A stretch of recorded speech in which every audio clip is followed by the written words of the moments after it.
Bonjour et bienvenue sur le podcast Israël Décryptage qui vous décrypte la situation israélienne, la réalité israélienne. Avec moi, donc je suis Nissim Slama, guide et conférencier en Israël. Avec moi, Ilan Ben Moshe qui est aussi un guide et conférencier en Israël. On a décidé de conjuguer nos efforts et de faire ça ensemble. Et si tu veux te présenter?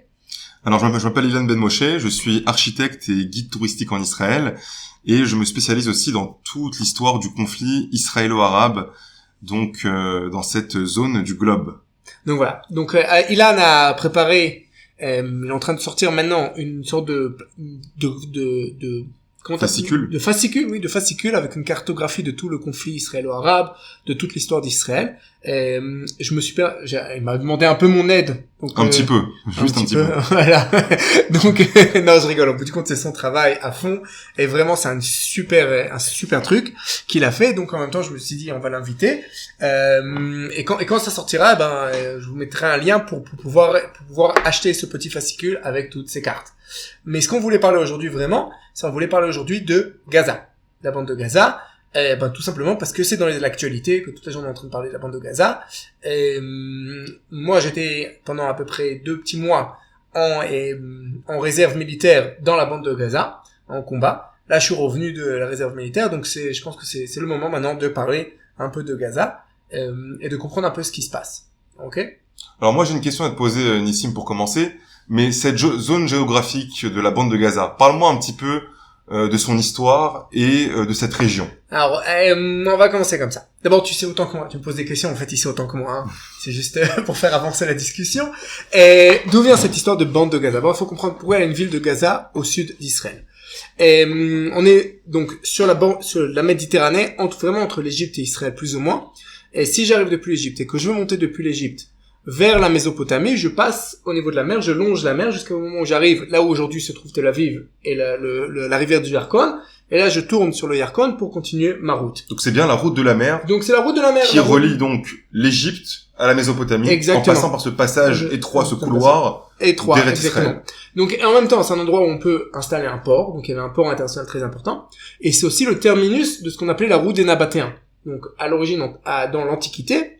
Si je dois acheter des épices qui se trouvent en Inde ou en Arabie ou de ce genre de endroit, ils arrivent par le désert, par des caravanes par des énormes caravanes de chameaux, ils arrivent jusqu'à la bande côtière de la ville de Gaza, et dans la ville de Gaza, ils sont pris, donc, en bateau vers Rome, vers l'Italie, vers la Grèce, etc. Donc c'est une croisée des chemins. Autour, il y a des zones où on peut, par rapport au désert, qui est tout autour, c'est les seules zones où on peut cultiver des choses. Par exemple, au 19e siècle, là-bas, on cultivait des céréales qui permettaient à l'Angleterre, qui étaient exportées vers l'Angleterre pour faire de la bière en Angleterre. Donc, tu vois, un peu comme le blé en Égypte à l'époque. Exactement, comme le blé en Égypte à l'époque. Donc, on a vraiment énormément d'exportation. Donc, on a tout ce qu'il faut pour avoir une ville. On a de l'eau parce qu'il y a une nappe phréatique qui est vraiment sous la ville de Gaza, sous la bande de Gaza, il y a une nappe phréatique. Donc, en gros, en plein désert de sable, on va avoir une ville qui a tout ce qu'il faut pour faire une ville. Cette ville n'a jamais été une ville juive, ça a toujours été la ville qui était vers la route de l'Égypte. À l'époque des Maccabées, elle a été conquise et détruite par les Maccabées, par les Hasmonéens. Elle va être reconstruite par les Romains, reconstruite. Elle sera jamais vraiment, d'un côté, elle sera jamais une ville juive, de l'autre côté, il y aura toujours des Juifs qui y habiteront. Une présence juive et quelques familles qui habiteront dans cette toujours, il y aura une présence juive et des familles juives qui habiteront. Et ce jusqu'en 1948, jusqu'à la création de l'État d'Israël. À la création de l'État d'Israël, il y a encore des dizaines de familles juives qui habitent dans la ville de Gaza et qui sont tout simplement vidées de la ville de Gaza pendant la guerre. Donc, si je peux résumer jusqu'ici, donc on a un endroit qui est stratégiquement très important, grâce à sa route, et grâce à son ouverture par rapport à la mer Méditerranée et à l'Europe, et on a bien sûr l'entrée de cette terre d'Israël par rapport à l'Égypte. Exactement. Si on arrive depuis l'Égypte, l'entrée vers la Palestine, terre d'Israël, c'est Gaza. C'est la porte d'entrée, il y a aucun moyen. Même les Britanniques, quand les Britanniques conquièrent le pays en 1917, pendant la Première Guerre mondiale, ce qui va tout changer au niveau du Moyen-Orient, ils vont passer par Gaza. Beersheba et Gaza. Beersheba et Gaza. D'abord, ils essayent d'attaquer Gaza. Ils se retrouvent face à Gaza, ils n'arrivent pas à conquérir Gaza. Et donc, Beersheba, en fait, c'était le plan B. C'était le plan B pour diversion. Plan B, là-bas, il y a toute une histoire, quand ils ont fait diversion, etc. et ils prennent Beersheva, qui est la petite ville au milieu du désert, qui va leur permettre de monter vers Jérusalem. Mais au bout du compte, la grosse bataille, c'est à Gaza, et ils n'arrivent pas, après plusieurs attaques, ils n'arrivent pas à conquérir Gaza. Donc il faut bien comprendre, Gaza, c'est une ville très importante depuis l'Antiquité, jusqu'aux croisées vraiment de toutes les époques. Donc moi j'ai une question. Donc on a vu un petit peu le côté géographique et historique, mais parle-moi un petit peu de la population. Comment est-ce que cette population arabe est en fin de compte arrivée dans cette zone qui s'appelle aujourd'hui la bande de Gaza, qui comprend bien sûr cette ville, la ville de Gaza. Ok, alors d'abord qu'est-ce que c'est la bande de Gaza? La bande de Gaza, c'est une petite bande de terre d'à peu près 6 km de large, plus ou moins, et sur à peu près 40 km de long. Ok, c'est vraiment une bande. C'est en forme de bande, c'est pour ça qu'on appelle ça la bande de Gaza. Pourquoi on appelle ça la bande de Gaza? Parce que la ville principale de cette bande de terre, c'est Gaza. Comment on arrivait à cette bande de Gaza? C'est tout simple. Pendant la guerre d'indépendance d'Israël, donc en 1948, le 29 novembre 1947, il y a le plan de partition est voté à l'ONU, ce qui commence une guerre civile entre les Juifs et les Arabes en Palestine mandataire. Une guerre civile. Une guerre civile pour l'instant, jusqu'au 15 mai 48. 15 mai 48, c'est la fin donc du mandat britannique officiel. Les Britanniques s'en vont. Et là, il y a une invasion de tous les pays arabes autour de la terre d'Israël, autour de la Palestine, qui est envahie pour détruire, pour écraser dans l'œuf ce projet d'État juif. Maintenant, au bout du compte, les Égyptiens, ils attaquent depuis le sud. Ils ont deux grands axes d'attaque, exactement comme les Britanniques, ils avaient fait quelques années avant.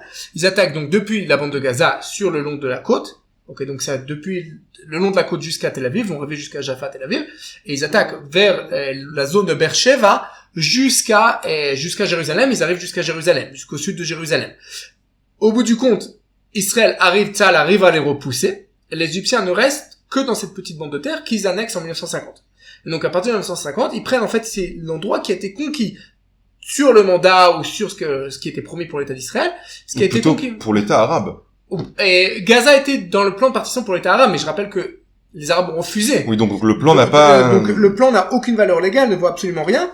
Et au bout du compte, au niveau légal, la seule chose qui a valeur légale, c'est San Remo et le mandat qui dit que toute cette terre est pour l'État juif. Donc au bout du compte, ce qui se passe, c'est que et même si c'était pour un État arabe, c'est pas pour l'Égypte, c'est pour un État arabe indépendant local. Alors moi j'ai une question à te poser. Revenons un petit peu avant 1948 et 47. Mais quelle population se trouve dans la bande de Gaza après l'époque mamelouk? Donc on a surtout des Égyptiens en fait. Faut bien comprendre, Gaza est une ville totalement égyptienne. Gaza va être détruite d'abord pendant des années, elle va être détruite. Ça va être un petit village de rien du tout, elle va être détruite totalement. Et au bout du compte, si j'arrive avant les années 40 et surtout si j'arrive après 48, la majorité de la population à Gaza est égyptienne d'origine. D'abord, Gaza, d'avant 48, est une ville qui a une forte égyptionnalité, je sais pas comment on peut dire. Ok. Même par rapport aux fouilles archéologiques qui ont été effectuées. Même par rapport aux fouilles archéologiques, etc. Parce que c'est vraiment le grand empire juste à côté, c'est la porte vers le nord, donc, de l'Égypte.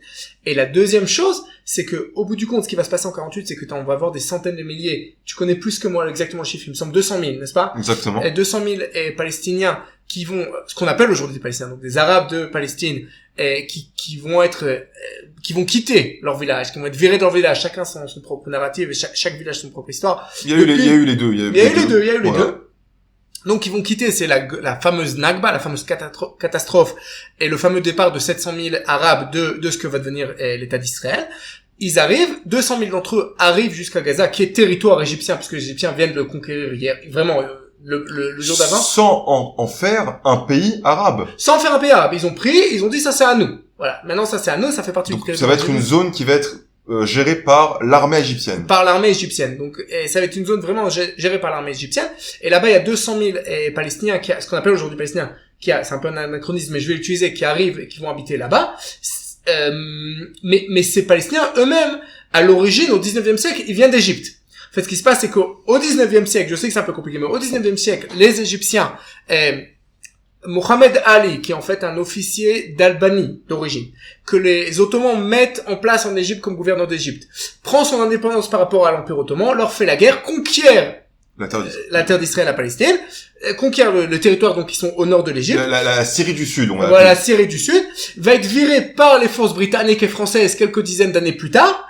Mais en attendant, comme il a trop de population en Égypte, qu'est-ce qu'il va faire? Il va dire immigrer vers le nord, immigrer vers l'est. Donc ça veut dire, ce qui est intéressant, c'est qu'aujourd'hui on peut voir, en demandant à certaines familles arabes qui habitent dans la bande de Gaza, quel est leur nom de famille. Et il y a le nom de famille El Masri, qui veut dire Mitzrayim, qui veut dire l'Égypte. Ça veut dire que le nom de famille prouve l'appartenance à la région d'où s'est formée cette même famille. Exactement. Donc en gros, ce qui se passe, c'est que la majorité des habitants de Gaza d'aujourd'hui, c'est 2 200 000 habitants.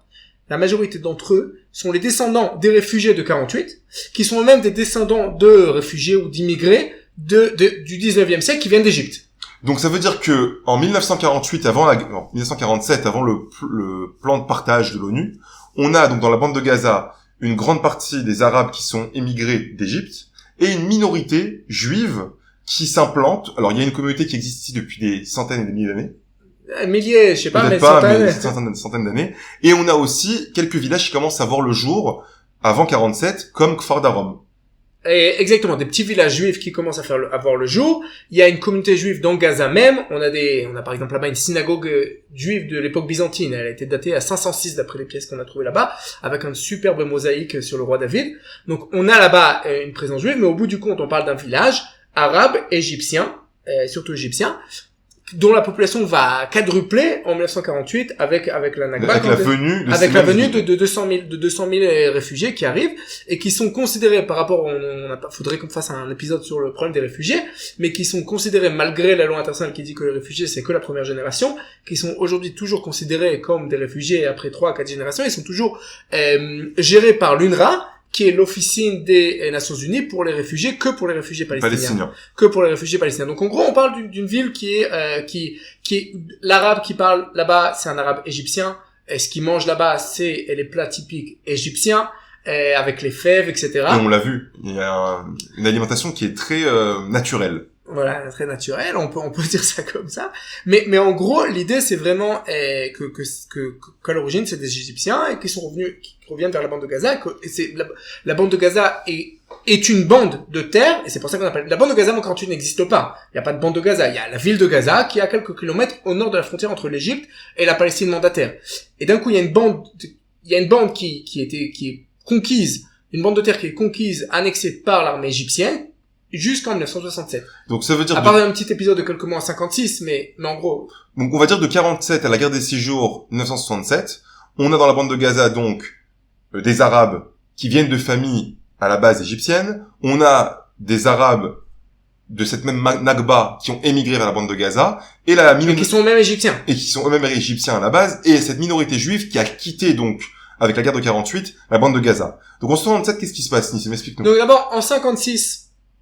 Israël fait la guerre contre l'Égypte, on envahit, conquiert la péninsule, c'est la péninsule du Sinaï, c'est l'opération Suez, la guerre de Suez, etc. On récupère pour quelques mois et la péninsule du Sinaï et la bande de Gaza. Mais après quelques mois, les Américains et les Russes nous disent barrez-vous, sortez, et Israël abandonne à nouveau ce morceau de territoire jusqu'en 67. En 67, on conquiert et toute la péninsule du Sinaï jusqu'à le canal de Suez et la bande de Gaza avec tous ses habitants. Non, faut bien comprendre aussi que dans les années 50 et dans les années 50, il y a énormément de Fedayoun. Donc les Fedayoun, c'est les combattants palestiniens, les terroristes palestiniens qui sortent depuis la bande de Gaza et qui vont attaquer les villes et villages juifs qui sont tout autour. Poussés par l'OLP et le Fatah, c'est ça? Il n'y a pas encore l'OLP et le Fatah. L'OLP est créé vraiment en 50, quelques années plus tard. Et en 64, l'OLP est créé. Donc ils sont poussés par les Égyptiens en fait. C'est les Égyptiens qui envoient les Palestiniens et qui les envoient pour revenir dans leur village, pour essayer de revenir dans leur village et attaquer les Juifs qui habitent. Et on a un truc dont Roy Rothberg, il me semble son nom, qui est dans un petit kibbutz autour de la bande de Gaza, qui est tué, il me semble que c'est en 51. Faudrait qu'on vérifie ça. Et Moshe Dayan arrive pour faire le logis de ce gars-là, qui était l'officier responsable de la protection du petit kibbutz. Et donc, on a un célèbre discours de Moshe Dayan, c'est un des discours les plus célèbres dans l'histoire israélienne, où il explique, qu'est-ce que vous croyez? Il explique aux gens, qu'est-ce que vous croyez? Vous habitez ici dans le kibbutz, tranquille. Et là-bas, les Arabes, ils habitent de l'autre côté, ils voient ce que pour eux est à eux. Qui vont pas vous attaquer. et vraiment vous attaquer, on devra toujours vivre avec l'épée sur la hanche et être prêt à se battre, et être prêt à se défendre. Et peut-être que le 7 octobre, c'est une des leçons, c'est qu'on a oublié la leçon de Moshe Dayan de cette théologie. Mais en 67, guerre des 6 jours, Israël récupère la bande de Gaza. Dans la bande de Gaza, et gère en fait de manière militaire la bande de Gaza jusqu'aux accords d'Oslo. Donc j'aimerais appuyer un point qui est très important. Ça veut dire que la Jordanie qui va annexer la Judée-Samarie et l'Égypte qui va s'emparer de la bande de Gaza ne vont jamais créer Ne tape pas sur la table parce que ça fait ne vont jamais créer un pays arabe palestinien. Non, pas du tout. Ils vont préférer donc les dominer. Exactement. Ce qui se passe, c'est qu'il n'y a jamais eu d'État de toute l'existence, de toute l'histoire, il n'y a jamais eu d'État palestinien indépendant. C'est-à-dire les deux seuls États, les seuls États indépendants sur ce territoire, donc ça veut dire qu'ils font pas partie d'un empire. Il y a eu plein d'empires ici. La majorité de l'histoire la terre d'Israël / Palestine appartient à un empire. Les seuls moments où il n'y a pas eu d'empire, c'est quand il y a eu les États juifs. Donc, d'abord, des rois juifs de la Bible, on va dire entre moins 1200, on va dire, quand les Juifs arrivent, et 586, c'est la destruction la conquête babylonienne. Ensuite, on va dire l'État indépendant des Asmonéens qui commence en 142 et qui est conquis par les Romains en moins 63, en moins 142 et moins 63. Peut-être l'État de Bar Korva, s'il a existé vraiment, qui était pendant quelques années, et les Croisés. Et les Croisés, qui est un État chrétien.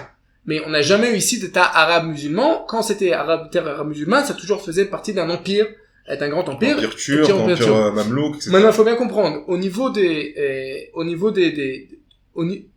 idéologique, de base, pour les Égyptiens, maintenant ils soutiennent l'État palestinien, etc., mais il faut bien comprendre qu'à la base, leur idée, c'était de reconquérir, et je prends tout ça pour moi, ça fait partie de l'Égypte, comme dans l'Antiquité, ça faisait partie de l'Égypte. Ils voient ça comme faisant. La Syrie voit la terre d'Israël et la Jordanie comme faisant partie d'une grande Syrie. Bien sûr.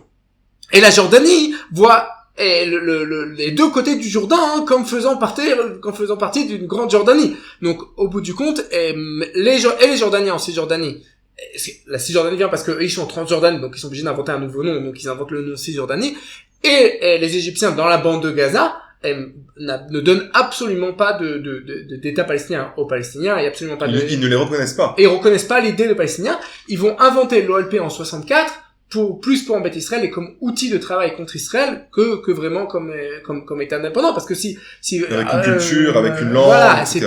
c'est l'histoire de l'OLP.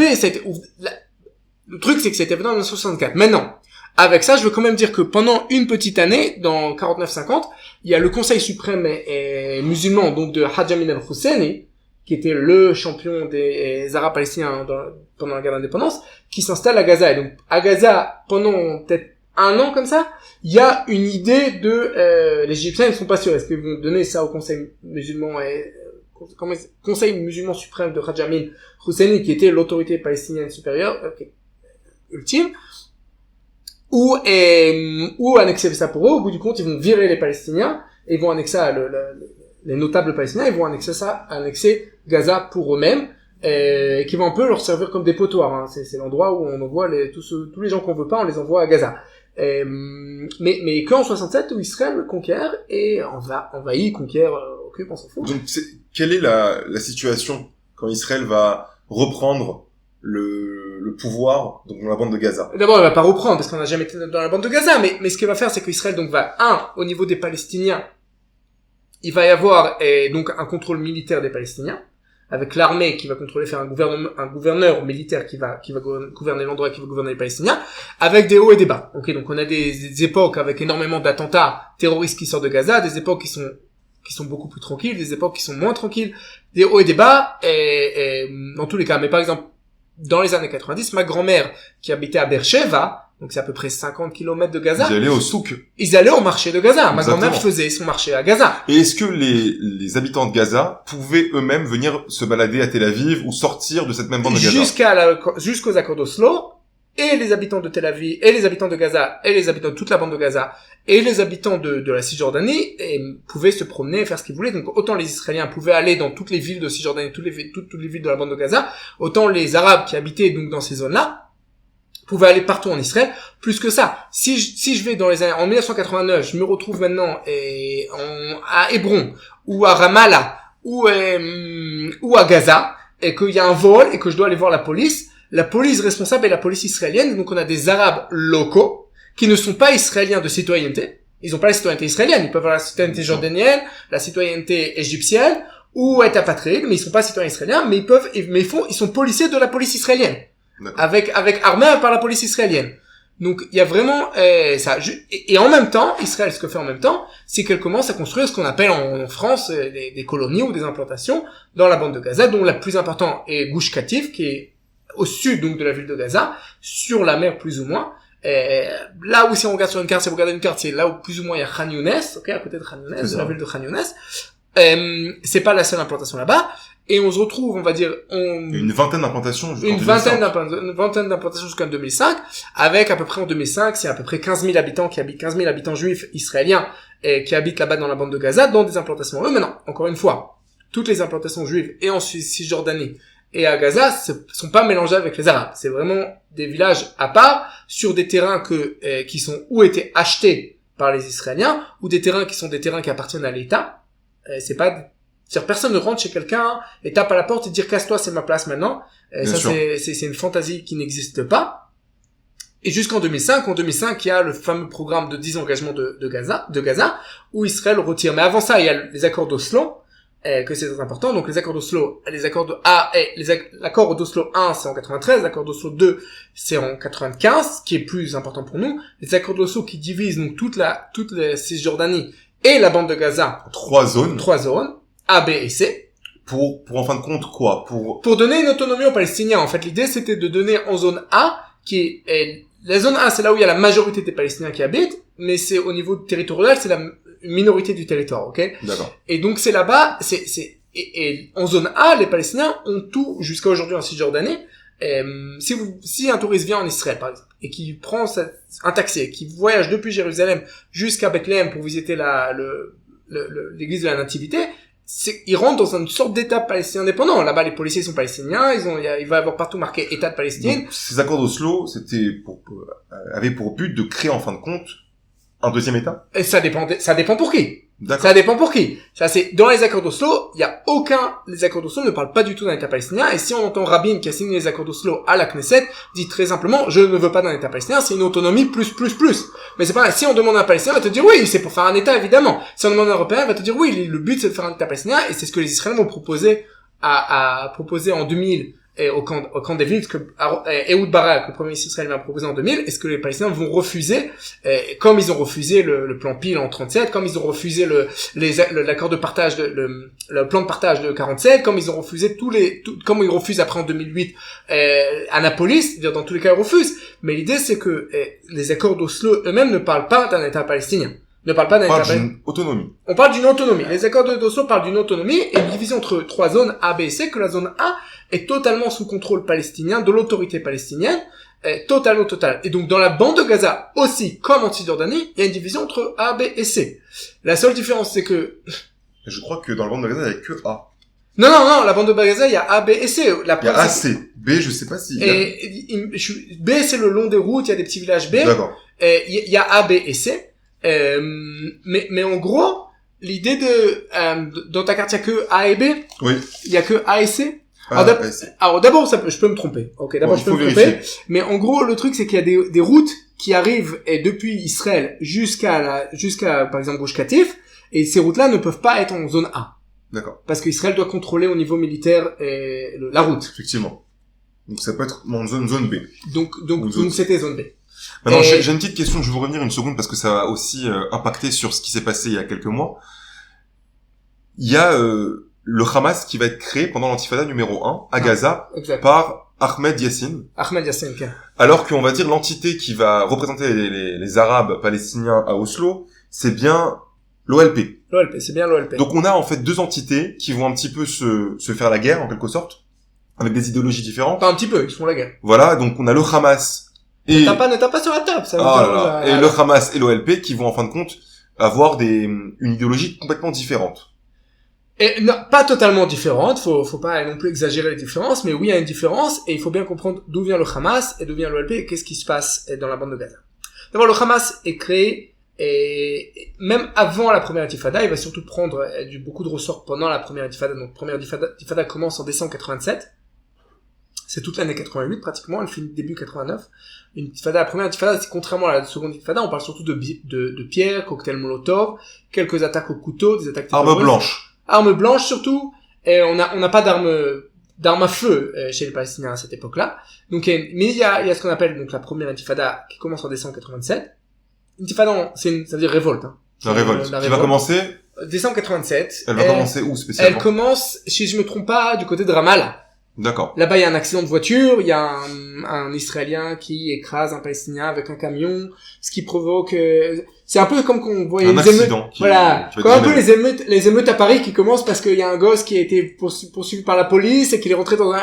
c'est exactement le même. Donc il y a un accident qui va dégénérer. Qui va dégénérer, et ça va commencer une révolte, révolte qui au début est très populaire et qui va être récupérée par l'OLP, surtout en Cisjordanie.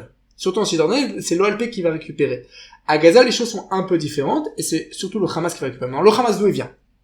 D'abord, il faut comprendre l'idéologie du Hamas pour comprendre comment ça marche. Le Hamas fait partie des frères musulmans. Créé en Égypte.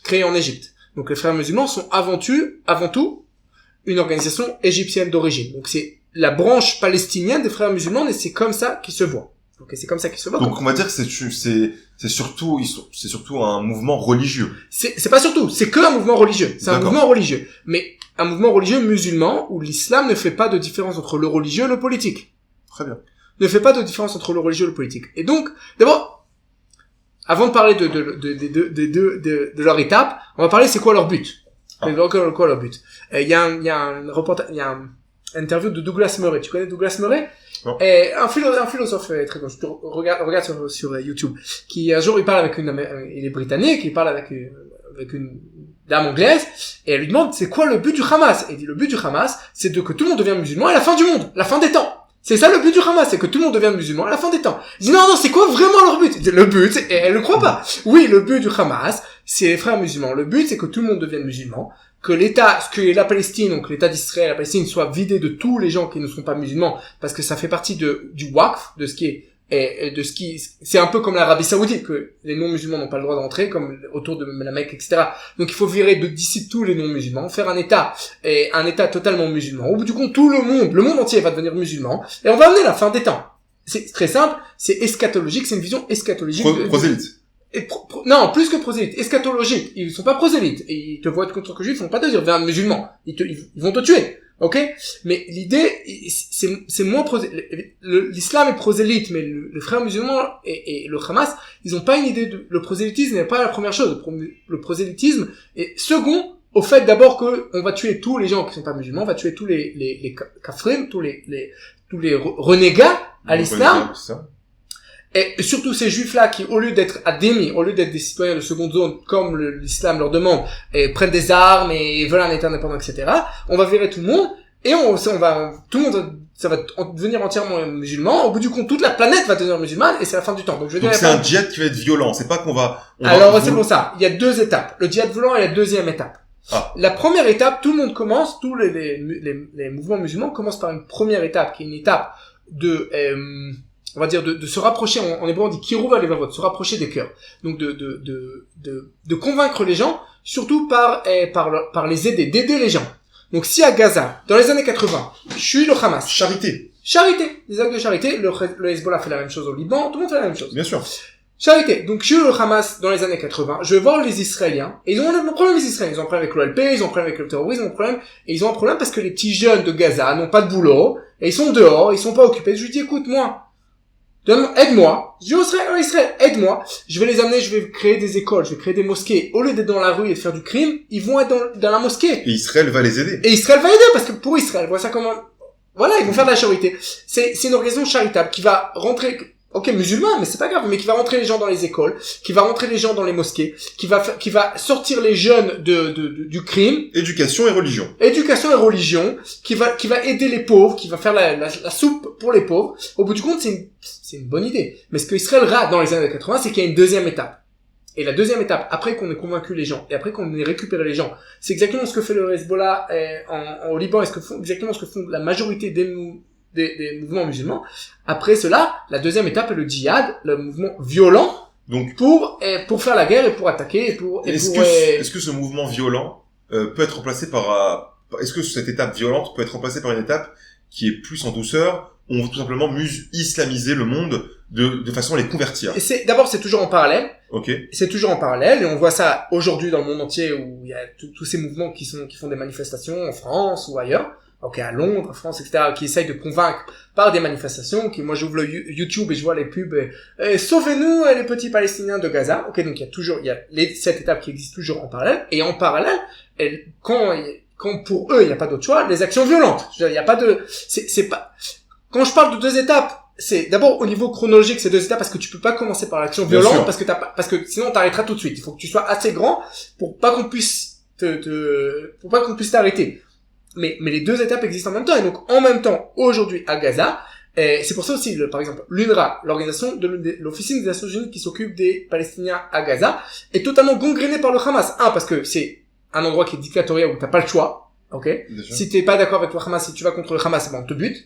Et la deuxième chose, parce que y a aucun problème où d'un côté la même personne d'une main va aider les pauvres et de l'autre main va tuer les homos. Donc on va avoir en fin de compte deux mouvements qui ont deux idéologies différentes, mais en fin de compte qui pour eux rêvent de la grande Palestine. Exactement. En fait, ce qui se passe, c'est que et l'OLP et le Hamas, on le voit dans leur logo, dans leur symbole. Au bout du compte, les deux ont les mêmes trois idées de base, les mêmes trois aspirations de base des Palestiniens. Le mouvement idéologique palestinien, le nationalisme palestinien est basé sur trois idées de base. La première idée, c'est El-Aqsa. Donc c'est Al-Aqsa, c'est le mont du temple, ok, à Jérusalem, qu'il faut à tout prix récupérer. Il faut pas qu'il y ait les juifs personne n'a le droit de rentrer là-bas. Il faut que ça soit sous souveraineté et qu'ils voient vraiment comme le joyau de la couronne. Et donc dans tous les symboles et de l'OLP et du Hamas et du djihad islamique, et dans tous les symboles on verra la photo donc du dôme du rocher. Et on l'a vu à Gaza dans toutes les maisons. Et dans toutes les maisons, il n'y avait pas une maison dans laquelle on est rentré à Gaza où il n'y avait pas là-bas. Et deux choses. D'abord des choses qui appartiennent au Hamas, ok. Bien sûr. Donc des armes, dans toutes les maisons. Des Corans, beaucoup de Corans. Non, les Corans c'est normal. Moi aussi j'ai la Bible chez moi. Oui. Mais des Corans il y a partout. Mais on n'aura pas une maison où il y aura pas des éléments du Hamas, que ça soit des affiches, que ça soit des armes, que ça soit des n'importe quel élément. Et il y aura pas une maison où il y aura pas des éléments avec une photo de El-Aqsa, donc ça c'est le premier élément. Et ce que j'aimerais juste rajouter quelque chose qui est important, c'est que moi-même, dans mes opérations à Gaza, durant ces 3 derniers mois, j'ai rarement vu une image de la Mecque. On a remplacé un peu El-Aqsa. On peut dire ça comme ça. Si tu te promènes dans la vieille ville, tu verras souvent des images l'un à côté de l'autre. Mais oui, les Palestiniens, le mouvement national palestinien se voit comme le gardien de l'Aqsa. Très bien. C'est ça, c'est vraiment, je veux dire, ils se voient, c'est la première chose, le gardien de l'Aqsa. Et ensuite, il y a deux autres choses qui se relient entièrement, qui sont l'un indépendants de l'autre, c'est territoire et population. Donc territoire, c'est tout le territoire. De la rivière à la mer. De la rivière à la mer, exactement. De la rivière du Jourdain à la mer Méditerranée, c'est tout le territoire qui appartient à la Palestine. Et il n'y a aucune idée de renoncer à une partie de ce territoire. Absolument aucune. Ou de vivre en parallèle avec un État israélien. Pas du tout. Tout est truc. Et la deuxième idée, c'est le retour des réfugiés, de la Nakba, de la catastrophe. C'est le retour des réfugiés. Donc, pourquoi je dis que c'est en parallèle? Parce qu'au bout du compte, le territoire, c'est aussi l'idée de Tsumud, de s'accrocher au territoire, de ne pas quitter le territoire, ceux qui sont sortis doivent revenir, et ceux qui sont ici, ils n'ont pas le droit de sortir. Donc ça veut dire que l'OLP et le Hamas, sur ces 3 points-là, sont égales. Sont égales, il n'y a aucune différence sur ces 3 points-là, il n'y a aucune différence entre l'OLP et le Hamas, c'est 95% des Palestiniens, si c'est pas 99% des Palestiniens. Ces 3 points-là, c'est le consensus le plus total chez les Palestiniens. Il n'y a pas c'est la base du nationalisme. Il n'y a pas de palestinianisme, si tu veux, sans ces 3 idées de base. Ça n'existe pas. Pour eux, c'est les 3 idées de base. Et donc, le Hamas veut donc virer. Alors, l'OLP, il a aussi des idées. L'OLP, tout simplement, va sur une autre stratégie. D'abord, l'OLP, ça fait pas partie des frères musulmans. Au contraire, il est d'obédience. Ils sont musulmans, hein. Ils vont à la prière, ils vont à la mosquée, il y a pas de... C'est plus un côté de nationalisme. Et nationalisme même de gauche, parce que à l'origine, ils étaient soutenus par l'URSS, etc. Donc, c'est plus, et même un nationalisme de gauche, c'est plus, on va dire, ils sont rouges, c'est plus nationaliste, c'est un peu comme le parti Baas qu'il y avait en Syrie ou en Irak. Donc, il y a moins d'idées, ils font pas partie des frères musulmans, ils mettent moins en avant l'islam, et donc ils peuvent utiliser des moyens différents pour récupérer les 3 choses qu'ils veulent, donc le retour des réfugiés, et donc ils vont utiliser des moyens différents qui peuvent aussi être violents. L'OLP était une organisation terroriste jusqu'à les années 80. L'OLP, pendant la seconde intifada dans les années 2000, a fait partie de la seconde intifada, a organisé la seconde intifada, qui était énormément violente, qui a tué des milliers de citoyens, de civils israéliens. Avec le Hamas, bien sûr. On parlait avec le Hamas. Ils peuvent, et aujourd'hui, après le 7 octobre, l'OLP, les dirigeants de l'OLP ont béni et on dit bravo au Hamas sur ce qu'il a fait. Et à chaque fois qu'il y a un membre du Hamas qui est tué par Israël dans la bande de Gaza dans les opérations militaires, ils vont faire ils vont faire le deuil. Et plus que ça, ils payent les terroristes du Hamas. Alors, revenons... Les terroristes du Hamas, ils gagnent de l'argent. Bien sûr. De l'OLP. Alors, revenons un petit peu en arrière. Donc, en 2005, on a le désengagement de Gush Katif, donc de tous les villages juifs de la bande de Gaza. Donc, Gush Katif, c'est pas seulement. Il y a Gush Katif et aussi un peu au nord. En Samarie, mais on va parler de la bande de Gaza. Je parle du nord de la bande de Gaza. Il y a aussi là-bas, Douglit, etc. Il y a une bande de la bande de Gaza. Donc maintenant, moi j'ai une question à te poser. Quand les villages, les juifs se retirent de la bande de Gaza, donc c'est Khatzdadi, donc ça veut dire c'est unilatéral. C'est unilatéral. Ceux qui prennent le pouvoir, c'est bien sûr l'organisme palestinien. Ok, donc c'est l'OLP à l'origine. C'est l'OLP à l'origine, mais qui s'appelle aujourd'hui donc l'autorité palestinienne. L'autorité palestinienne. Et non le Hamas au début. Non, le Hamas. L'idée, c'est de base, c'était comme ça. On se retire, donc c'est 15 000 personnes qui ont été virées manu militari de leur maison. Et je dis ça parce que moi j'y étais en tant que jeune soldat. On a vraiment sorti les gens manu militari de leur maison, on les a tirés à l'extérieur. Les maisons sont détruites par l'armée israélienne. Et ce qu'on a laissé sur place, c'est 2 choses. C'est les synagogues, parce que c'est des endroits de culte. Et tous les serres agricoles. Les gens de Gush Katif faisaient de l'agriculture de pointe. Et vous savez, avec les Arabes qui étaient embauchés chez eux. Exactement. Donc il y avait une interaction il y a pas de problème. Économique, une bonne partie de l'économie palestinienne aujourd'hui aussi, et à Gaza et en Cisjordanie, est basée sur le travail avec Israël. Donc, énormément d'interactions économiques, énormément de trucs, mais on leur a laissé là-bas les serres de culture pour continuer en fait la culture de pointe et pour leur permettre. Et l'idée de base c'était de dire on quitte Israël. En fait c'était une sorte d'essai, une sorte de données.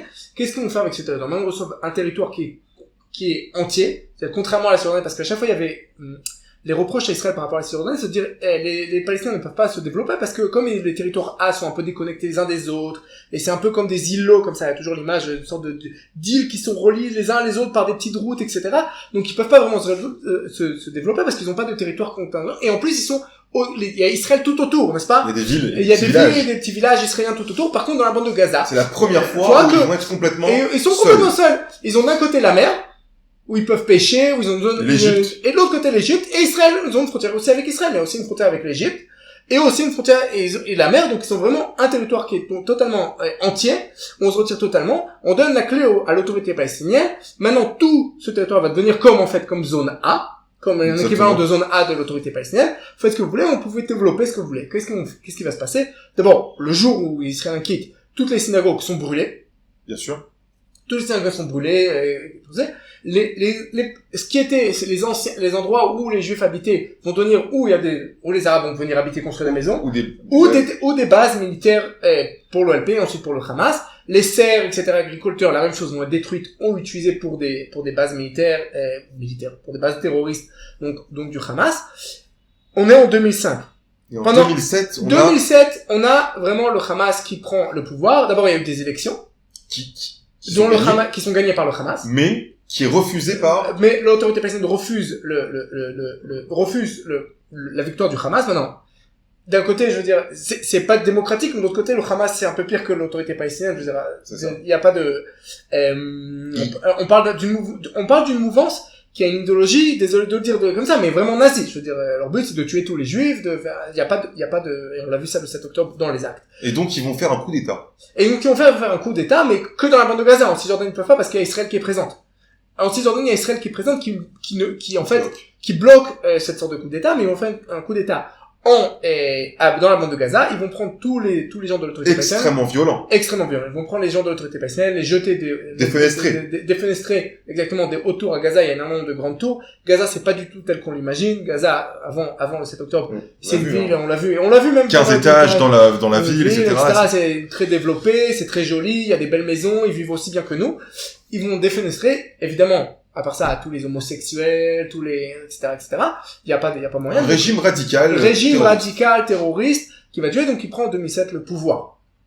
Depuis 2007 jusqu'en 2023, ce qui va se passer, c'est qu'à chaque fois que ce régime radical va commencer va tirer, donc des roquettes sur Israël. Courte et longue portée. Au début, c'est plus court portée. En plus, ça va devenir de plus en plus longue portée. Je me rappelle la première fois que les roquettes sont tombées sur Jérusalem, c'était, ok, qu'est-ce qui se passe maintenant? Et il va avoir ce qu'on appelait en hébreu des tours. Des tours, qu'à chaque fois, il va avoir tous les 2-3 ans, des missions.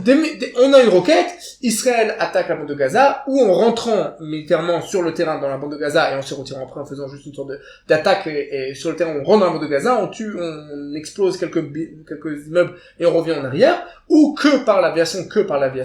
Dans tout cas, tous les trucs, qui se finissent à chaque fois par un cessez-le-feu.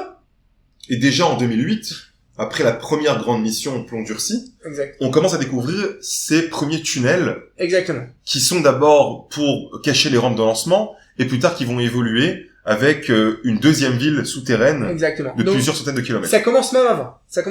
Faut bien comprendre. Les premières roquettes sont tirées même avant 2005. C'est des petites roquettes artisanales, donc même avant 2005, les premières roquettes sont tirées. Pendant qu'il y a encore des villages juifs. C'est des mortiers. On appelle ça des mortiers. Non, c'est des roquettes. Il y a des mortiers depuis longtemps. Et il y a aussi des roquettes qui sont commencées à tirer. Donc ça commence vraiment en 2003-2004. Et ensuite, mais il y a une différence avec la Cisjordanie qui est en fait l'opération Rempart, qui a pas eu là-bas. Mais on va dans un instant. En 2002. Oui. 2002. Donc, ces premières roquettes, les premiers tunnels commencent aussi à l'époque de la seconde intifada, où pour attaquer en fait les bases israéliennes, les forts israéliens, les villages israéliens, les Palestiniens commencent à creuser des tunnels. Mais il faut bien comprendre, pour parler des tunnels, il faut comprendre pas seulement la géologie de la bande de Gaza. Du sable. C'est que du sable. On a des centaines, t'as du sable et une zone phréatique sous le sable. Donc, tu peux creuser et tu creuses très facilement et tu mets une chape de béton dans ton trou et t'as un tunnel. Vraiment très facile de creuser des tunnels. Et donc on a énormément de problèmes de tunnels et depuis 2008 et plus avant, on a énormément d'attaques qui sont faites en fait, si on a une barrière autour de la bande de Gaza, Israël construit au début il n'y a pas de barrière, ensuite on fait une barrière, ensuite on fait un vol de patrouille, ensuite on fait une barrière plus haute, ils construisent dessous, il y a une autre barrière. Au début il y a aussi un périmètre que les Palestiniens n'ont pas le droit de s'approcher de la barrière. Qui vont enfreindre, bien sûr. Qui vont enfreindre sans problème. Et ensuite, il y a la Cour suprême israélienne qui va interdire à Israël d'avoir un périmètre. Donc, ils disent non, les Palestiniens ont le droit d'arriver jusqu'à la barrière. Il va y avoir énormément d'attentats, énormément d'attaques. Et donc, c'est un peu, c'est une sorte de feu que des fois, la plupart du temps, il est bas. De temps en temps, il monte un peu plus haut. On riposte, etc. On riposte. Une sorte de mais au bout du compte, la situation stratégique ne change pas. C'est un yo-yo qui dure depuis, en fait, les années 2000. Depuis 2007, un yo-yo qui dure, qui a commencé avant. Dans la grande différence avec la Cisjordanie, et ça va comprendre, si j'arrive en l'an 2002, Cisjordanie, Judée-Samarie, et la bande de Gaza sont dans la même situation. Et à la Balintifada, les mêmes sortes d'attaques, les mêmes, la Cisjordanie a une frontière avec l'Égypte, c'est vrai, sur laquelle on peut construire des tunnels, mais elle est petite. La bande de Gaza. La Cisjordanie a une énorme frontière avec la Jordanie. Donc là aussi, on peut passer des armes. Donc on a exactement la même situation au niveau militaire, au niveau stratégique, entre la bande de Gaza et la Cisjordanie. Exactement la même situation, je suis en 2002. En 2002, Israël fait ce qu'on appelle l'opération Rempart, où on va rentrer dans tous les villages et villes palestiniennes de Cisjordanie pour arrêter les terroristes. Voilà. C'est une des plus grandes opérations, une opération très réussie. On va rentrer, on va passer d'une maison à l'autre. Un truc, c'est qui va réduire de façon drastique plutôt le nombre de terrorisme, et on a réduit de à peu près 98% le nombre de terroristes qui arrivaient depuis la Cisjordanie. On est passé vraiment de 1500 civils israéliens tués par an à quelques-uns. Vraiment, je parle par an. Donc on a l'opération plus la construction de cette... Donc on a la construction aussi de la barrière de sécurité autour de la Cisjordanie, mais vraiment ce qui va faire la différence, c'est l'opération. Bien sûr. Parce que à Gaza aussi on a une barrière. Donc on peut pas dire que la barrière c'est ça qui va faire, parce qu'on a aussi une barrière à Gaza. Mais à Gaza il n'y a pas eu l'opération. Mais à Gaza il n'y a pas d'opération. À Gaza, il n'y a pas d'opération en 2002. Entre 2002 et 2005, en Cisjordanie, la situation devient de plus en plus tranquille. L'intifada est étouffée n'existe plus. Il y a de moins en moins d'intifada. Mais Mahmoud Abbas remplace Yasser Arafat. Tout change. Mais le Hamas est de plus en plus présent dans la bande de Gaza. Mais le Hamas est de plus en plus présent. Et en 2005, plan de désengagement. En 2007, le Hamas prend le truc. Donc en fait, on a la même situation dans les années 2000. Le même diagnostic. Deux manières différentes. C'est comme tu vas voir un médecin. T'as les deux personnes, les deux ils ont la grippe. À l'un il donne un médicament X, à l'autre il donne un médicament Y, et on voit la différence 20 ans après. Et on voit la différence 20 ans après, jusqu'à l'attaque du 7 octobre, où le Hamas, avec tous les problèmes qu'il y a eu à l'attaque du 7 octobre, rentre et tue des milliers de personnes avec des images, des trucs de dingue qu'on peut pas imaginer, que l'être humain ne peut pas imaginer. Ce qui est incroyable, c'est que cette attaque-là est nommée en arabe la tornade d'Al-Aqsa. Tout est autour de Al-Aqsa. Tout va être autour de Al-Aqsa. À chaque fois, c'est parce que Al-Aqsa, c'est la seule manière de faire révolter et la seule chose qui va faire appel aux Palestiniens, c'est Al-Aqsa. Qui va les regrouper. Donc ça veut dire que ce n'est pas un conflit qui est politique, c'est un conflit qui est religieux, en fin de compte. Pour les musulmans, il n'y a pas de différence. C'est clair. Dans l'islam, il n'y a pas de différence entre politique et religieux, et je rappelle aussi que nous aussi, on est juifs. C'est et notre religion, et notre nationalité. Donc on est dans un conflit, c'est français de dire. C'est un conflit qui est culturel, qui est religieux, politique, c'est tout en même temps. Territorial, c'est tout en même temps. Il y a pas, c'est sur tous les plans. C'est un mélange. C'est un mélange. Donc l'idée de base, c'est que tout va être toujours autour de l'Aqsa, tout va se concentrer autour de l'Aqsa, et on l'a vu. D'abord, qu'est-ce que c'est palestinien? Je pensais pas qu'on en parle aujourd'hui, qu'on parle de la Palestine. C'est important. Mais qu'est-ce que c'est un Palestinien? Donc on sait qu'en 48, il n'y a pas de Palestiniens. Les Palestiniens, c'est tous ceux qui habitent en terre d'Israël. Donc il y a des Juifs palestiniens, et des Arabes palestiniens. La Palestine mandataire. Le Palestine Post est un journal juif, la Banque de Palestine est la banque juive, et le Front de Libération de Palestine est une organisation sioniste. Ok? Donc on n'a pas de Palestiniens. L'OLP n'est créé qu'en 1964. Ok. Donc qu'est-ce que c'est? Mais ce qui nous intéresse, c'est qu'est-ce que c'est un Palestinien aujourd'hui? Qui se reconnaît en tant que Palestinien aujourd'hui? Aujourd'hui, un Palestinien, c'est tout habitant arabe qui habite dans ce qui était la Palestine mandataire. Donc alors, il y a les citoyens de l'autorité palestinienne en Cisjordanie. Il y a les habitants de Gaza qui sont sous contrôle du Hamas dans Gaza. Il y a les habitants de Jérusalem qui sont résidents à Jérusalem et qui sont pas citoyens israéliens sans être citoyens, mais ils sont pas non plus citoyens palestiniens. Et les Arabes israéliens. La majorité des Arabes israéliens. Qu'est-ce que tu dis? Tu dis, je suis palestinien.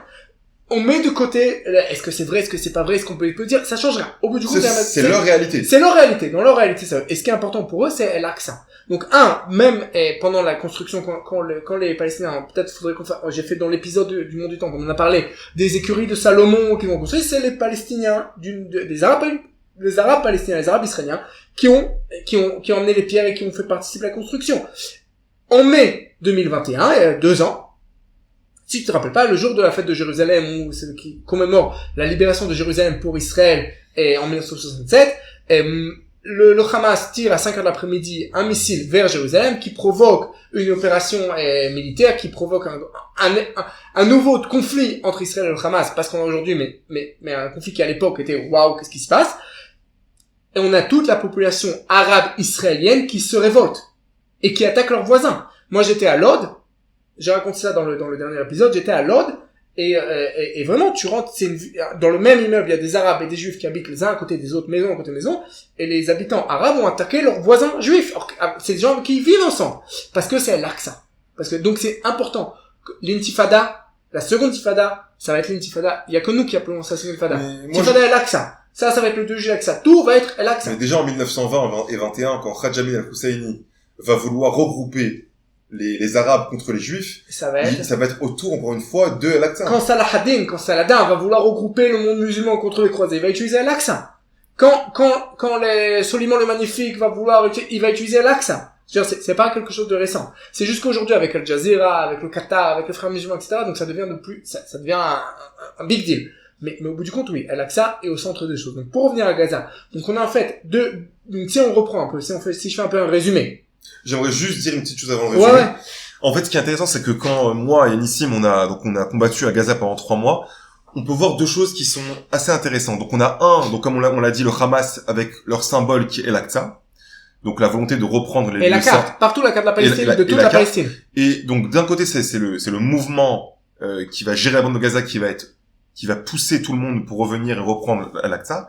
Et de l'autre côté, chaque habitant, même qui n'est pas spécialement, qui n'a pas la sympathie avec le Hamas ou qui n'accepte pas le Hamas mais qui ne le dira pas, chaque habitant a aussi dans son appartement la photo de Al-Aqsa. Ça veut dire que Hamas ou non, population même qui est anti-Hamas, ils ont tous la même idéologie, c'est de reprendre le lieu saint à Jérusalem. Exactement. L'idéologie de base, tu ne peux pas être palestinien si t'as pas l'idéologie de base que toute la Palestine t'appartient et pas aux Juifs, qu'il faut pas qu'il y ait d'État juif du tout. Si t'as pas l'idéologie de base que les réfugiés de 48 doivent revenir, leurs petits-enfants, leurs enfants doivent revenir. Et si t'as pas l'idéologie de base que El-Aqsa est un endroit musulman et qu'il doit être que musulman. Il y a pas de tu peux pas être vraiment palestinien si tu crois pas à ces trois choses-là. Alors faisons ensemble un résumé. Donc on va faire un résumé de Gaza, juste un petit résumé historique, ok?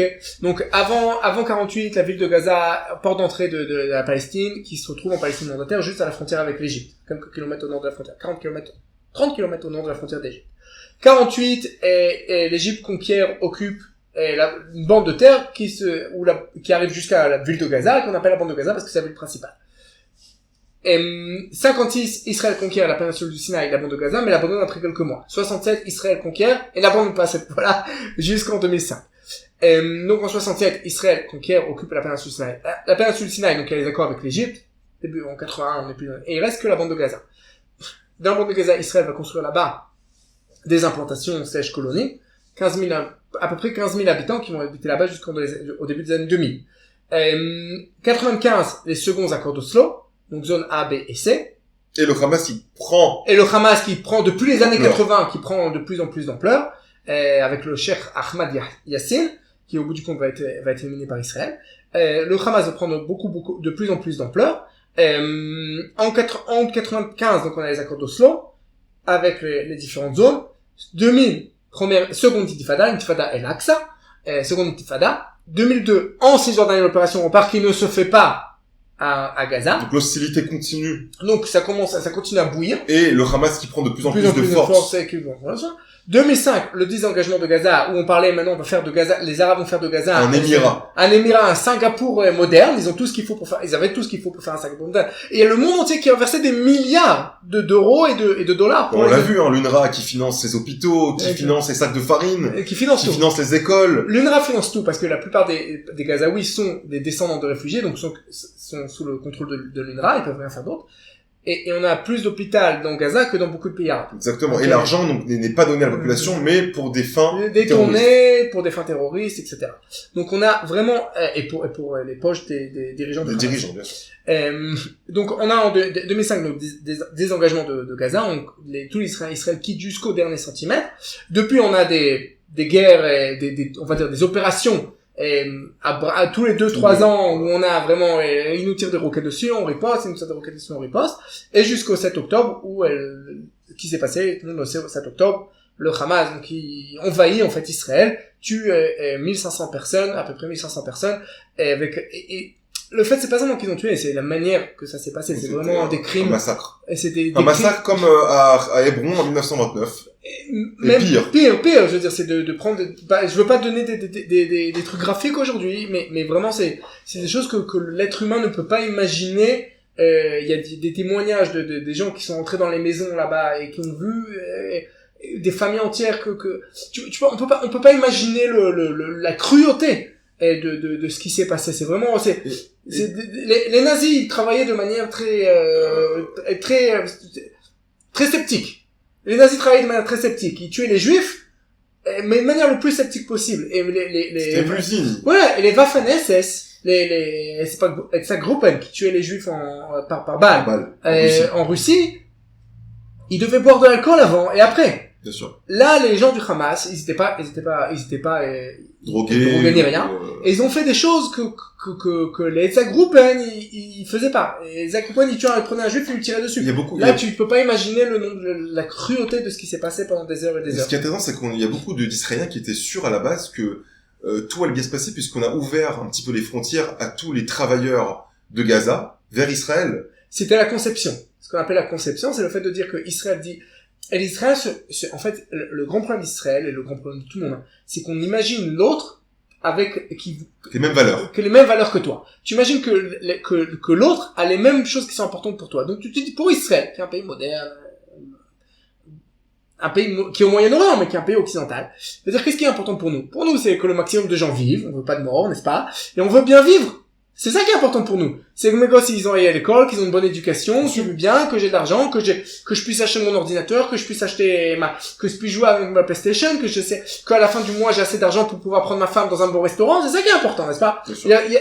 Donc, on imagine que pour les Gazaouis, c'est la même chose. Donc, qu'est-ce qu'Israël fait? Ok, on va vous payer une sorte c'est un peu du racket, ok, pour pas que vous nous attaquiez.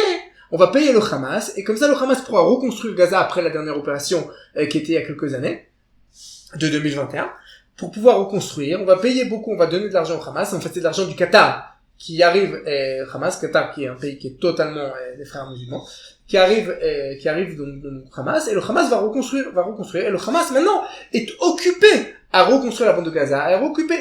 Je me rappelle à l'armée, j'avais une discussion avec le commandant de la région sud d'Israël, okay, et qui me disait, un terroriste qui veut rentrer chez lui le soir, voir sa femme et dormir dans un bon lit de plumes, il va faire moins de terroristes l'idée c'est qu'ils veulent attendre leur salaire, et donc, ça baisse, améliorer leur niveau de vie, etc. Et le Hamas joue le jeu. Depuis 2-3 ans, le Hamas joue le jeu, fait passer les messages. Oui, donnez-nous de l'argent, on est en train de reconstruire. Là, pour l'instant, on va pas vous attaquer, on est occupé à reconstruire, on est occupé à s'occuper des infrastructures de Gaza. Donc nous, on reçoit des travailleurs qui viennent construire. Et au contraire, les travailleurs qui viennent construire, ça fait partie de la stratégie d'Israël d'améliorer le niveau de vie de Gaza, parce qu'un travailleur qui arrive depuis Gaza, qui vient travailler en Israël, a un meilleur salaire que s'il était à Gaza. Et il va aussi voir ce qui se passe en Israël. Il va voir ce qui se passe en Israël, et plus que ça, l'idée c'est de dire, il reçoit un meilleur salaire, donc ça améliore le niveau de vie à l'intérieur, ça fait rentrer de l'argent à l'intérieur, et en plus il voit, il a de quoi aspirer. Bien sûr. Quand il va travailler dans un kibbutz, à 100 mètres de la bande de Gaza, il va voir comment les gens ils habitent dans le kibbutz, les jolies maisons, la piscine, etc. Il va se dire, moi aussi je veux la même chose.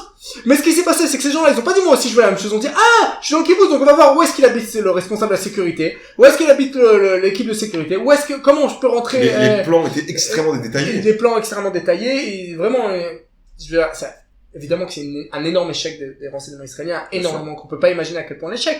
Mais au bout du compte, c'est les travailleurs eux-mêmes qui sont venus, et qui ont tout rapporté, qui savaient exactement où chacun était, etc. Et c'est ces mêmes travailleurs, parce que pour nous, on a la valeur de la vie, mais c'est pas leur valeur. C'est une guerre de valeurs. Tout simplement, une guerre de culture. Une guerre de culture, une guerre de valeurs, une guerre de religion, il faut bien comprendre. Il y a un culte de la mort.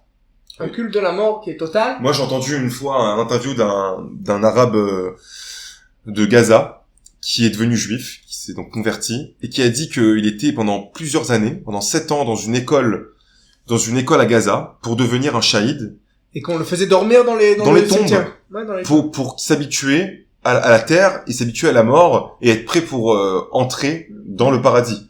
Donc ça veut dire que toute cette éducation, elle commence dès l'enfance. Dès l'enfance, ça veut bien comprendre. Le Hamas est au pouvoir depuis 2007. Et même avant ça, il s'occupait beaucoup d'éducation. Donc disons, même si on prend que depuis 2007, ça fait 16 ans. Il y a des gosses qui ont 16 ans aujourd'hui et qui ont jamais connu d'autre pouvoir que le Hamas, qui est un pouvoir totalitaire, qui s'occupe de toute leur vie. Et malheur à celui qui s'oppose au Hamas. Et malheur à celui qui s'oppose, et qui leur donne une éducation la plus extrémiste qu'on puisse imaginer.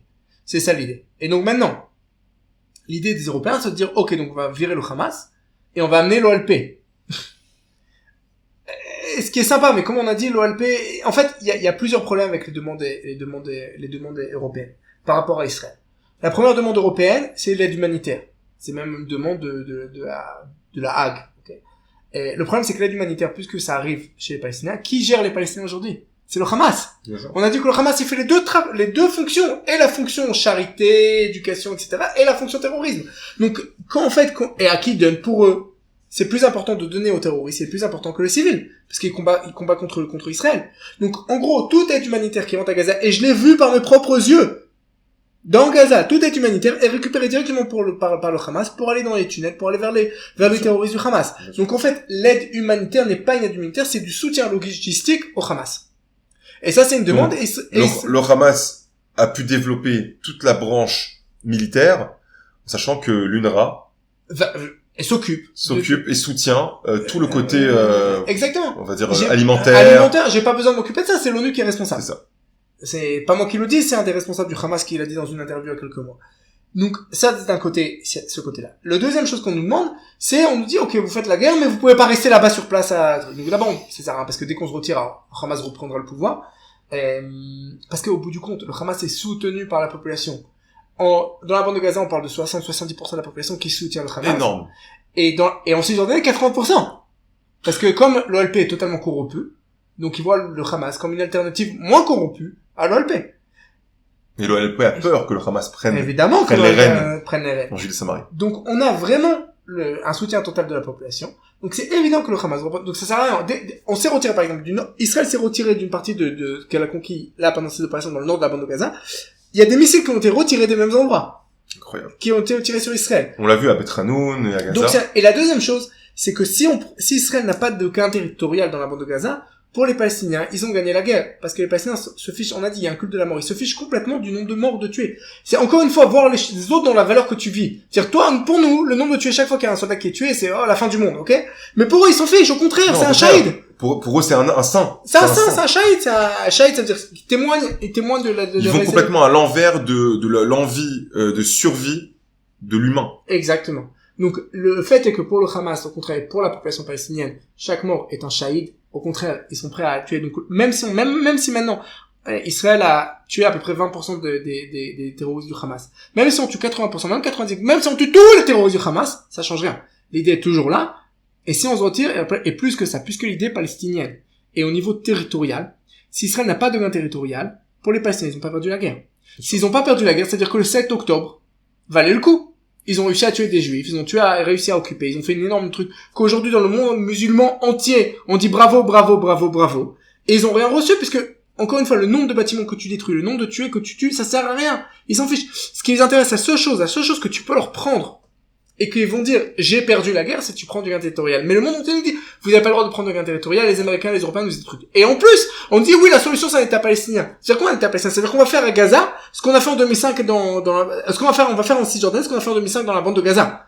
Ce qui est ridicule. C'est-à-dire, au contraire, il faut bien comprendre. Autour de la bande de Gaza, dans les 20% de la bande de Gaza, il y a combien de juifs qui habitent? 50 000? 60 000 à peu près. Environ 50 000, 60 000. De ces 60 000 là, on a eu 1500 tués. Ok, incluant 300 soldats, on va dire, qui étaient en poste, mais au moins 1200 et 1200 civils qui ont été tués, massacrés, plus que tués, massacrés totalement avec des choses horribles, violés, massacrés, tout ce qu'on peut imaginer. Et ils sont arrivés, les militants du Hamas, les terroristes du Hamas, sont arrivés au Fakim qui est à 21 km du Hamas. On faut bien comprendre, entre Qalqilia et la mer, à Netanya, moins de 15 km. Moins de 15 km. C'est ça l'idée. Ça veut dire que demain, si on a un État palestinien qui va naître en Judée-Samarie, des mortiers de courte portée qui pourront toucher Tel Aviv. C'est plus que ça. D'abord, si on a viré Manu Militari 15 000 bonhommes de leur maison à Gaza, là on parle d'un demi-million de personnes. Ok, donc c'est demander l'exode ou demander de virer un demi-million de personnes. Deuxième chose, comme tu l'as dit, un obus de mortier peut bloquer l'aéroport d'Israël. Moins de 10 km. Moins de 10 km. Troisième chose, 80% de la population israélienne se trouve à moins de 20 km de la ligne verte. Et je veux dire, c'est ridicule. C'est quelque chose que, évidemment, le 7 octobre, si avant le 7 octobre, il y avait beaucoup d'Israéliens qui parlaient d'une solution de 2 États, etc. Aujourd'hui, le 7 octobre, au contraire, a convaincu de manière la plus totale la population israélienne. Il n'y aura pas 2 États. Alors, quelle est la solution? Après, c'est une question démographique. Au bout du compte, j'ai fait un petit film d'1 minute il y a quelque temps. J'ai dit, au bout du compte, de quoi on parle? Il y a 3 solutions, ok? Première solution, c'est de se retirer unilatéralement. On a vu ce qui s'est passé à Gaza. Ça ne marche pas. Ça marche pas. Deuxième chose, c'est de se retirer de manière multilatérale en faisant un accord avec les Palestiniens. Le problème, c'est que, l'OLP n'est pas prêt à faire un accord. Ok, parce que ils sont pas prêts à renoncer à l'Aqsa, ils sont pas prêts à renoncer au retour des réfugiés, ça n'arrivera pas. Et la deuxième chose, c'est même s'ils seraient d'accord, le jour où tu fais ça, l'OLP, les gens de l'OLP se font buter, et l'après-midi même, le Hamas prend le pouvoir en Cisjordanie. On est bien d'accord. Et donc, il va se passer exactement ce qui s'est passé à Gaza. Alors, maintenant, si tu demandes aux Européens pourquoi il faut un État palestinien, ils vont te dire c'est une question de justice, l'autodétermination, etc. Mais sinon, on a un Israélien de base. Pourquoi tu veux un État palestinien? L'argument des Israéliens qui vont vouloir un État palestinien, ce sera toujours la démographie. Entre la mer et le Jourdain, aujourd'hui 57-60% de juifs, on va dire 40% de 40 et quelques pourcents d'Arabes. Je parle et des Arabes israéliens et des Palestiniens de Cisjordanie et de Jérusalem, etc. Et donc, on a peur qu'il y ait une majorité palestinienne, qu'il y ait une majorité arabe, et dans ce cas-là, on ne pourra pas avoir d'État juif, parce que pour avoir un État nationalement juif, il faut une majorité. Donc, le problème est démographique. Donc, si le problème est démographique, c'est-à-dire qu'Israël, au bout du compte, la majorité des Israéliens commence et pense à des situations, à des solutions démographiques. Bien sûr. Et la solution démographique, c'est de permettre aux Palestiniens qui veulent quitter, de quitter. Alors, pour un Européen, je sais que c'est un scandale, un truc, mais s'ils veulent, laisse-les. Et ceux qui restent, les rendre résidents israéliens. Ou même au bout du compte, ils auront la citoyenneté israélienne, si on comme les Arabes israéliens ont la citoyenneté israélienne. Mais ce que je veux dire, c'est que le fait de s'horrifier à chaque fois qu'on parle de permettre aux Palestiniens de quitter, de ceux qui veulent quitter, je parle pas maintenant de virer les gens, de ceux qui veulent quitter, comme à Gaza, la plupart des gens de Gaza veulent quitter pour l'Égypte, de quitter, quand il y avait 1 million de réfugiés depuis la Syrie, les Européens, personne n'a dit en Europe, non, on va pas les recevoir. Au contraire, ils ont voulu les recevoir, mais dès que c'est parle des Palestiniens, non, on n'est pas prêt à les recevoir. Et surtout qu'il y a beaucoup de familles de Palestiniens qui viennent, comme on l'a dit, d'Égypte, du Liban, de Jordanie, il y a 200 ans. Mais bon, au bout du compte, ça change rien. Au bout du compte, ça change rien. Il y a énormément de Palestiniens qui veulent quitter. Donc il faut le laisser. Et est-ce que les pays arabes sont prêts à les accepter? Que ce soit les pays arabes ou les pays occidentaux. Mais c'est totalement illogique de ma part de dire que quand un Syrien veut quitter la Syrie parce qu'il y a une guerre civile, on ouvre grand les portes, il faut à tout prix ouvrir les grandes portes, et pourquoi tu ouvres pas les portes? De l'autre côté, quand un Palestinien veut quitter la Palestine, on laisse pas parce que Israël. C'est ridicule. Non, je dis pas de virer les gens de l'unité, c'est ça la deuxième chose. Deuxième chose, c'est de faire des bébés. Oui. Et Israël fait des bébés. Et la troisième chose, c'est évidemment que les Juifs du monde, et ça c'est un programme sioniste, que les Juifs du monde viennent habiter en Israël. On a environ combien de Juifs aujourd'hui dans le monde? On va dire on a 12 millions, 13 millions de Juifs. Non, ça dépend de la définition. En Israël, on a environ 8 millions de Juifs. On a à peu près, non, 6 millions et quelques. 6 millions? 6 millions, 7 millions. Ah 7 millions. On a 25%. 7 millions, parce qu'on a aussi 1,5 million d'Arabes. 7 millions. 7 millions. Donc, on a à peu près, on va dire moitié, moitié de la population juive, un peu plus en Israël que dans le reste du monde. On a 6 millions dans le monde. 6 millions, on va dire 7 millions en Israël, plus ou moins. Maintenant, ça dépend qu'est-ce que tu considères comme juif. Il y a aussi, il y a énormément de trucs. Mais au bout du compte, oui, l'immigration juive et le boost de la démographie israélienne. Maintenant, encore une fois, c'est une question idéologique, et c'est une question de dire est-ce qu'on est pour bout du compte, les gens qui vont nous écouter, ils vont pas sionistes, dans tous les cas. Mais moi, je donne mon point de vue sioniste, là, ok? Je suis pas en train de dire, je suis l'ONU et je suis en train de, point de vue sioniste. Et aussi le point de vue logique. Au bout du compte, ici, on a une guerre qui est contre un État, contre une sorte de mini-État qui est totalement nazi. Et pas... Donc, en gros, de quoi on a parlé? On a parlé d'histoire. De géographie un petit peu. De géographie, on a parlé de l'histoire de Gaza, on a parlé de l'histoire de Gaza ensemble, on a parlé de la population de Gaza, on a parlé de l'histoire de Gaza moderne, donc c'était de 48 et jusqu'à aujourd'hui l'histoire moderne politique, on a parlé de ce qui s'est passé avec le Hamas, on a parlé de population, de géographie, je pense qu'on a fait un petit topo, et voilà, j'espère que tu aimerais revenir dans le podcast, et que c'est ta peur. On se reverra pour le prochain podcast. On se reverra pour le prochain podcast. Je vais rajouter ta photo sur l'épisode. Voilà. Merci beaucoup d'avoir écouté. Et, comme vous savez, il y a le site nissimslama.com. Et, j'ai un Patreon aussi si vous voulez aider. Au niveau de l'audio, de notre audio, évidemment, on travaille avec un ordinateur et un petit micro et à 100 balles. Donc, ne nous en voulez pas trop pour l'audio. On espère qu'avec le temps, ça va s'améliorer. Et voilà. À la prochaine. Et si vous avez des questions, n'hésitez pas à les envoyer.